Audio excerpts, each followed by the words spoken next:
Welcome back to the Great Revival. If you were with us for Palm Sunday, you saw the crowd go wild, palm branches waving, people shouting Hosanna, the whole city buzzing with excitement. But tonight the noise dies down. Tonight it gets quiet, intimate. And what happens in that upper room on this night is so rich, so layered, so full that we are still living inside of it 2,000 years later. This is Holy Thursday, and it is one of the most sacred nights in all of human history. It's the night of Passover. And Passover was the defining celebration of the Jewish faith, the night they remembered how God delivered their ancestors out of slavery in Egypt. Every family gathered, every detail was intentional, every part of the meal told the story of redemption. Jesus gathers his 12 disciples in an upper room in Jerusalem. He knows what is coming. John 13:1 tells us it was just before the Passover festival. Jesus knew that the hour had come for him to leave this world and go to the Father. Having loved his own who were in the world, he loved them to the end. He loved them to the end.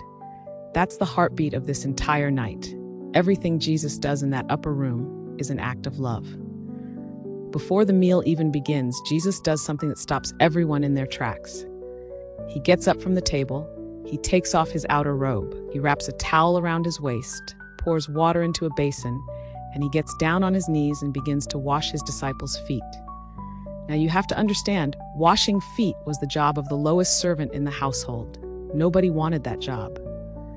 Feet were dirty, the roads were dusty, and nobody with any status touched someone else's feet. And here is Jesus, their teacher, their Lord, the one they just watched ride into Jerusalem like a king, on his knees, washing feet. Peter can't take it. He says, "Lord, are you going to wash my feet?" And Jesus says in John 13:14-15, "Now that I, your Lord and teacher, have washed your feet, you also should wash one another's feet. I have set you an example that you should do as I have done for you." The King of Kings got low, and he's telling us real greatness, kingdom greatness, looks like service. It looks like humility. It looks like getting down and doing the thing nobody else wants to do for the people God has placed in your life. Then they share the Passover meal. And in the middle of it, Jesus does something that reframes everything. He takes the bread, the same unleavened bread that had represented the Israelites' hasty escape from Egypt for over 1,000 years, and he breaks it. And he says, "This is my body given for you. Do this in remembrance of me." Then he takes the cup of wine and he says in Luke 22:20, "This cup is the new covenant in my blood, which is poured out for you." Do you hear what he's doing? The Passover meal was always about looking back, remembering how God saved his people through the blood of a lamb. But Jesus is saying that was pointing to this. The lamb was always pointing to the lamb. Every Passover for 1,000 years was a rehearsal for what is about to happen on that cross. He is the bread broken for us. He is the cup poured out. And he says, every time you do this, remember me. That's what communion is. That's why it matters. It's not ritual, it's remembrance. It's our way of saying, I don't forget what you did for me. After supper, Jesus leads his disciples to the Garden of Gethsemane on the Mount of Olives.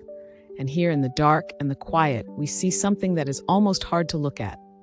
Jesus, fully God and fully human, falls to the ground and prays. Luke 22:42 records his words, "Father, if you are willing, take this cup from me, yet not my will, but yours be done." He is carrying the weight of what is coming, and he is choosing, in the most human, most vulnerable moment, to surrender to the Father's will anyway. This is where Holy Thursday ends. Not with triumph, with surrender, with trust in the dark. And then Judas comes, and the soldiers come, and everything moves very fast. Holy Thursday gives us 3 gifts we carry for the rest of our lives. The towel, a call to serve with humility, no matter how high God takes us. The table, a call to remember what Jesus did and to never take it for granted. And the garden, a call to surrender our will to God's, even when it costs us something. This is the night Jesus showed us what love actually does. It gets low, it breaks, it pours out, it stays.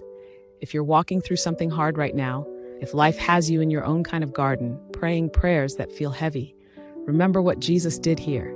He didn't skip the hard part, he walked straight through it. And because he did, you are never alone in yours. The night is not the end of the story. Keep going. Until next time, stay strong in faith. God's got you.